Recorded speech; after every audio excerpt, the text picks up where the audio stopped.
quando tudo começa a dar errado. O dia não vai bem e todas as coisas em volta parecem ser difícil. Em meio a caos, em uma sociedade corrompida, em um mundo corrido e de estresse, de repente surge a meditação do santuário, com o bispo Edinaldo Silva, direto dos estúdios da AD Família, a rede do seu coração. Deuteronômio 26. E será que quando entrares na terra que o Senhor teu Deus te dá por herança, e possuíres, e nela habitares, dê o dízimo, não fique com aquilo que é de Deus. Deus está dizendo: eu vou te dar, mas dê o dízimo. Você não vai saber administrar o seu dinheiro se você não der o dízimo. Se eu sou de Deus, vai acontecer, vai surgir um grande negócio para você. E Deus já está prevenindo que vai acontecer do diabo lhe tentar para você não dizimar. E quando você tomar o dízimo, olha só o verso 2: quando você pegar o dízimo, pegue de tudo, e aí você traga para o altar. Está vendo aqui, gente? Dízimo é coisa séria, coisa santa. O seu dízimo é para ser depositado aqui na AD Família. Se você não der o seu dízimo com sabedoria, você vai jogar o teu voto fora, o teu sacrifício fora. Você vai anular o teu dízimo. Ah, mas eu dei, mas Deus não recebeu. Por quê, bispo? Porque não foi apresentado no altar. O dízimo tem que ser apresentado no altar, na presença do sacerdote. Versículo 3: e virás ao sacerdote que naquele dia for. Então você tem que procurar o pastor daquela reunião. Quem é que está atendendo hoje na reunião? É o bispo Edinaldo Silva, é o pastor fulano. Pastor, eu vim apresentar o meu dízimo.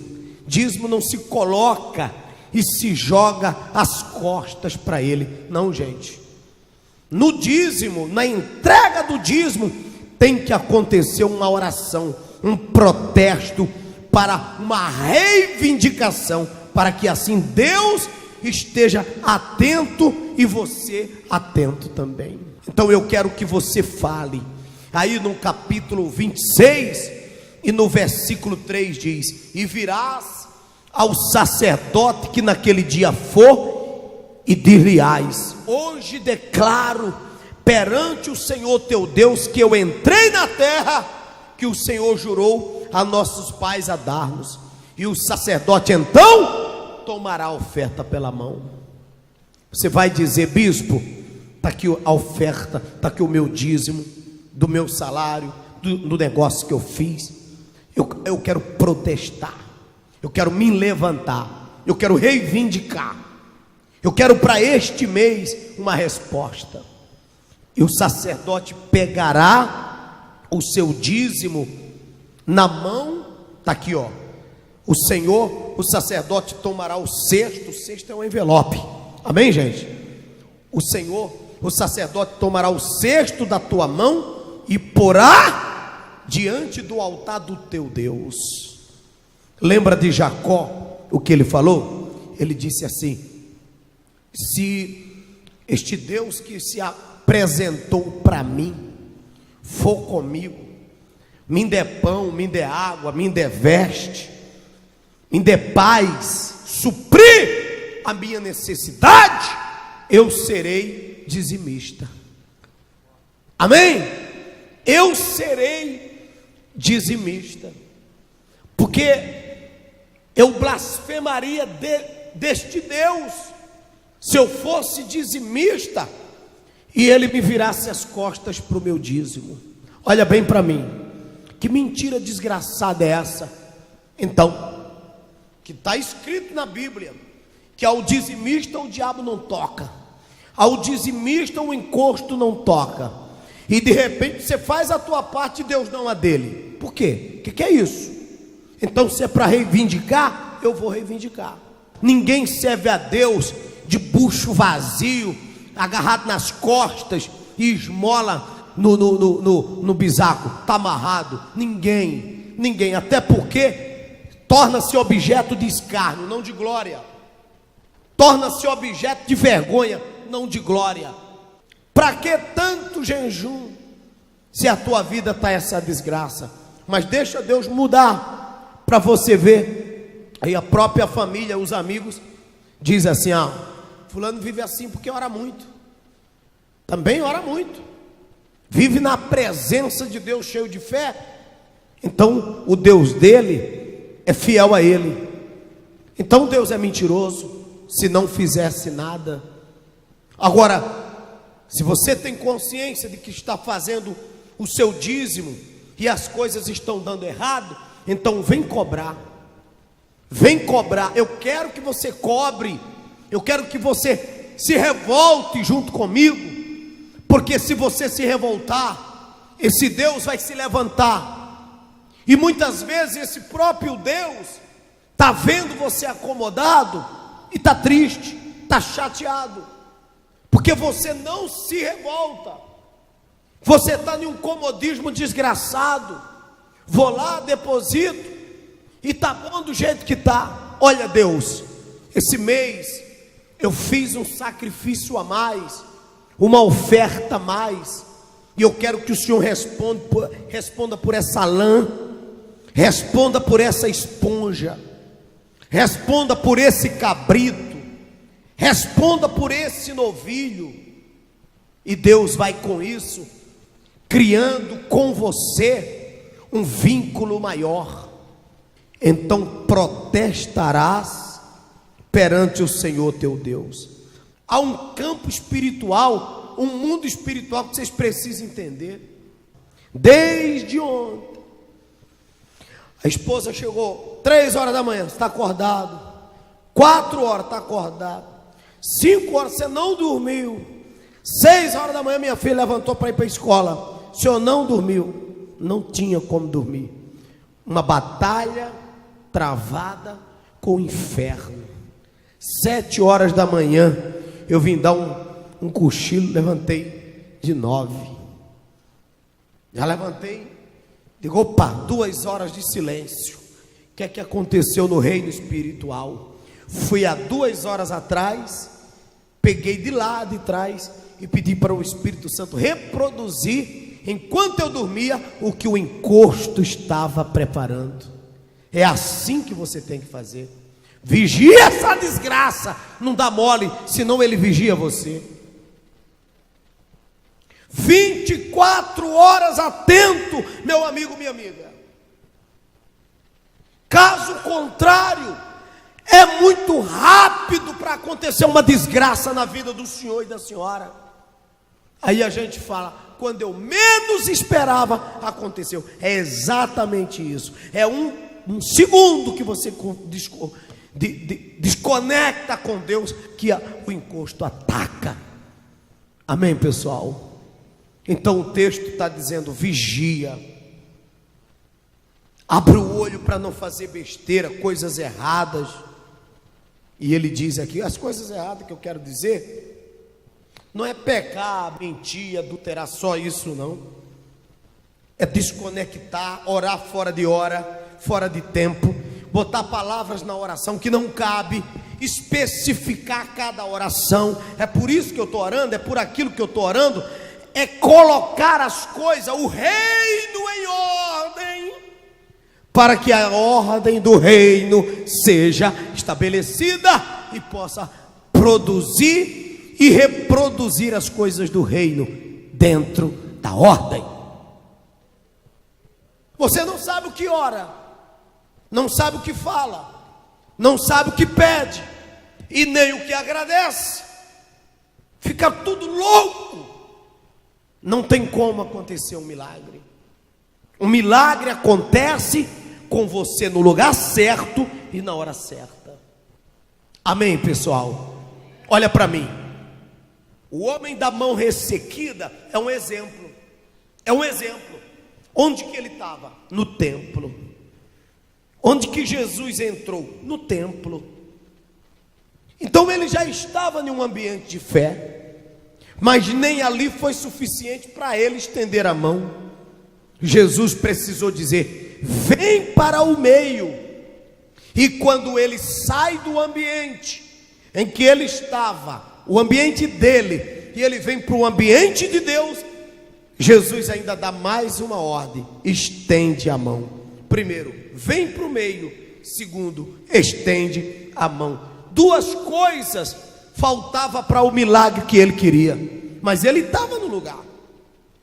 Ele ali orava, ele ali jejuava, ele ali congregava, mas ele ali não entendia o propósito de Deus. Faltava para acontecer um milagre duas coisas: vir para o meio e estender a mão. Porque mesmo vindo para o meio e continuar com a sua mão mirrada, guardada nas suas limitações, nas suas descrenças, você vai morrer envelhecido aqui dentro e nunca vai estender essa mão para receber nada. Esse dízimo que eu apresento no altar é para ter resposta da minha vida.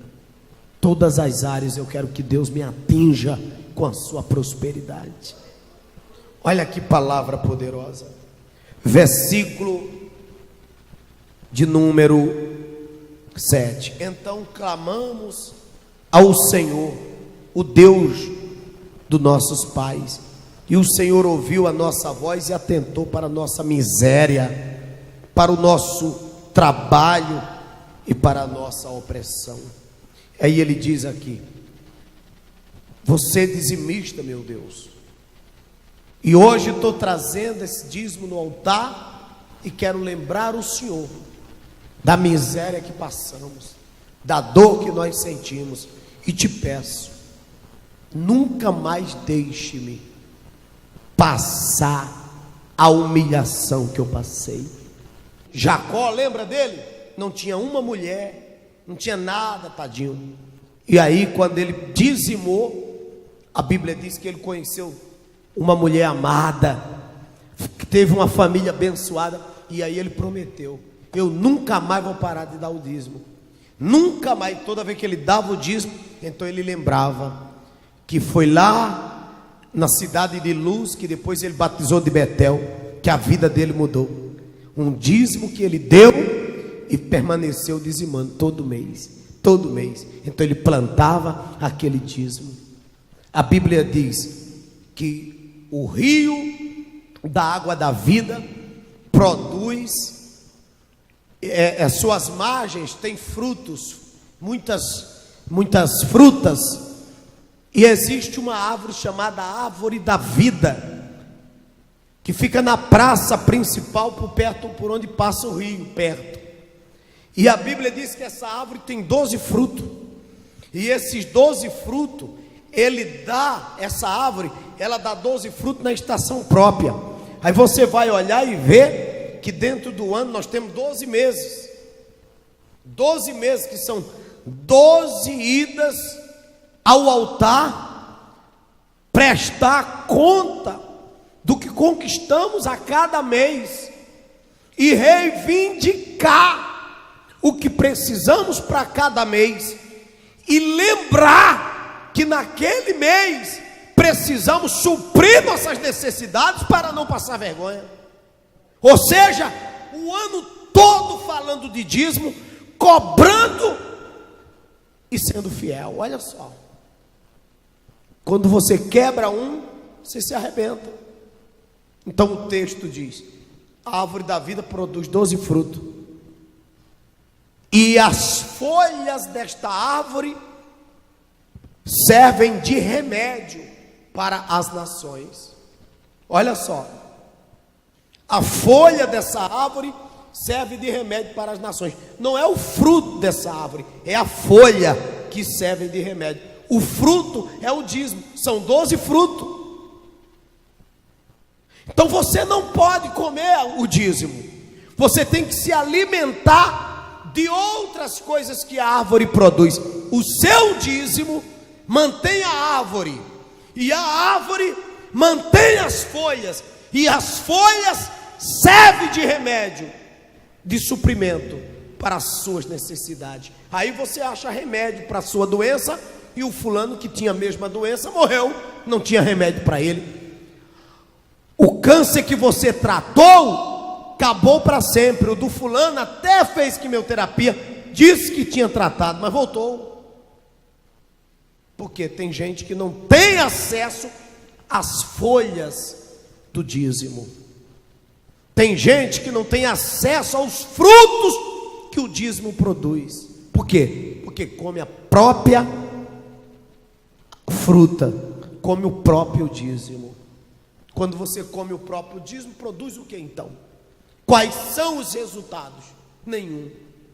Então, pensa comigo. Pensa, analisa comigo. Jardim do Éden. Deus chega em Gênesis 2, 16, e diz assim: de toda árvore do jardim comerás, exceto da árvore do conhecimento do bem e do mal. Essa aqui, ó, está no meio da praça, não come não. Você come 90% de tudo, mas esses 10% aqui, ó, nem toca, porque no dia que tocar morrerás. No dia que você tocar, você perde tudo. Aí o que acontece? O diabo ouve, e em Gênesis 3, verso 1 e 2, chega para Eva e fala: foi assim que Deus disse, não comerás do fruto que está no jardim? Aí Eva disse: ô diabo, não assim não. Deus falou para não comer da árvore do conhecimento do bem e do mal, de tudo ele mandou comer. Aí a serpente disse: eu entendi que ele tinha mandado parar de comer tudo. Ela disse: não. Ele fala, aí a serpente disse: pois eu te digo que certamente não morrerás. Aí Eva: certamente não morrerás. Então por que ele disse para não comer? Aí a serpente disse: ele disse para não comer, porque no dia que você comer, você vai abrir teus olhos e vai te tornar igual a ele. Aí Eva disse: quer dizer que se comer o dízimo, fica de olho aberto, fica esperto, entende de tudo, não precisa de igreja, não precisa de pastor, não precisa de mais nada. A serpente disse exatamente isso. No dia que você comeu o dízimo, não precisa não, rapaz, você é o tal, você não precisa de igreja, não precisa de pastor. Aí Eva vai lá e come. Quando ela come, dá para Adão comer, olha para baixo e enxerga as suas vergonhas. Quando você come o dízimo, você descobre mesmo, você descobre que é nu, que está fracassado. Quando você come o dízimo, sabe o que é que você descobre? Descobre que não tem direito a nenhuma roupa mais para vestir. Quando você come o dízimo, você descobre que está miserável, destruído. Você pensou que ia comer o dízimo para se tornar igual a Deus e que não precisava. Eu vou mostrar que eu não preciso dar o dízimo, que eu prospero sem o dízimo. Parabéns pela tua descoberta. Descobrisse que vais perder o que tem. Olha só, final da tarde Deus desce para falar com Adão. Toda tarde Deus descia e Adão estava em um lugar. Aonde Deus marcou com você é aonde Ele vai te procurar.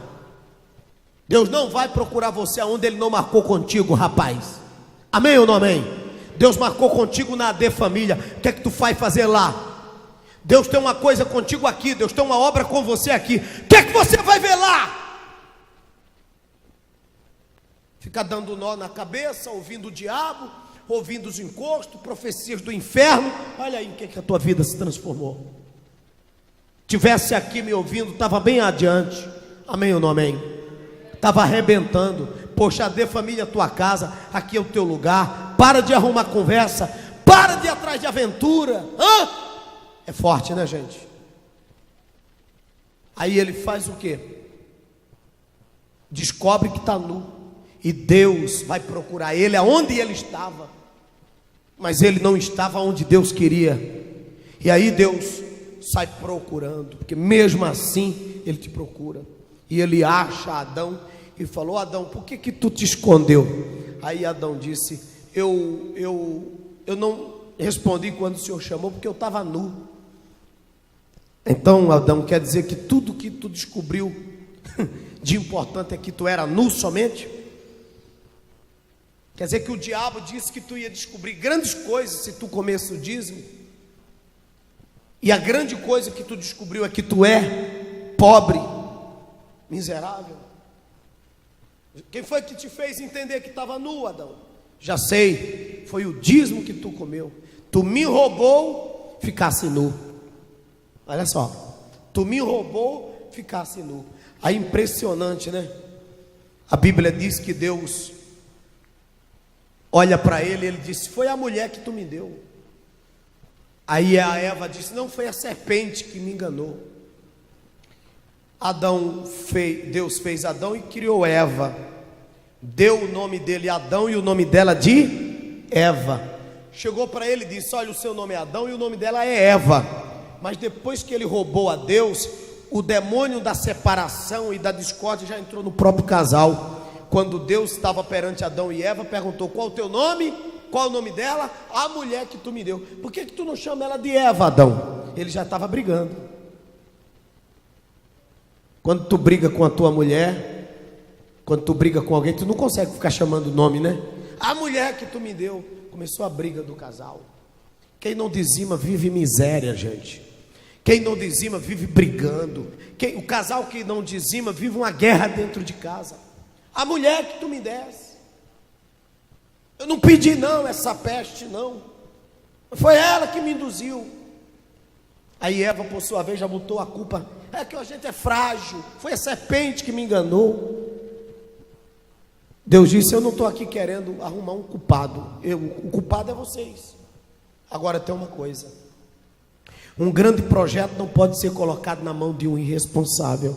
Eu tenho que colocar irresponsável em lugar de irresponsável. E eu tenho que dar coisas grandes a quem tem responsabilidade. Do suor do teu rosto comerás, de dores de parto tu viverás, teu prazer vai ser para o teu marido. Olha só, e expulsou Adão e Eva do jardim do Éden e colocou anjos da sua confiança para dentro do jardim para cuidar até hoje. Então eu pergunto: você quer isso para a tua vida? Se roubares a Deus, constrói uma casa tão bonita, depois que está tudo arrumada, tudo pronta, vem um estrangeiro e compra. Deuteronômio 28, verso 15, 16, 17. Quantos Adão foram expulsos do seu jardim, da sua chácara, da sua casa, da sua mansão, do seu casamento? Quantos aqui perderam grandes coisas porque fizeram conta de coisas sagradas, de coisa divina, do dízimo do Senhor? Quantos aqui não tiveram capacidade de administrar 90% do seu salário e foram lá e quiseram botar a mão em 10% do dízimo? Se você não é capaz de prosperar com 90%, como que você vai prosperar com 10%? Agora pode observar, você fica com 90% e Deus fica com 10%. Os 10% de Deus é tão sagrado que Ele produz a sua obra no Brasil e no mundo. Então, meu querido, quando Deus administra 10 e você administra 90, pelo amor de Deus, você tem por obrigação de reivindicar para que esses 90 te faça 90 vezes mais forte. E Deus garante os 10 como base. Eu pergunto, é lucro não dizimar? Pelo amor de Deus, é maldição, gente. E que Deus abençoe vocês, porque não tem miserável aqui, tem dizimista. Amém, pessoal? Palmas para Jesus, bem forte. AD Família, uma igreja Assembleia de Deus. Ministério Bispo Edinaldo Silva.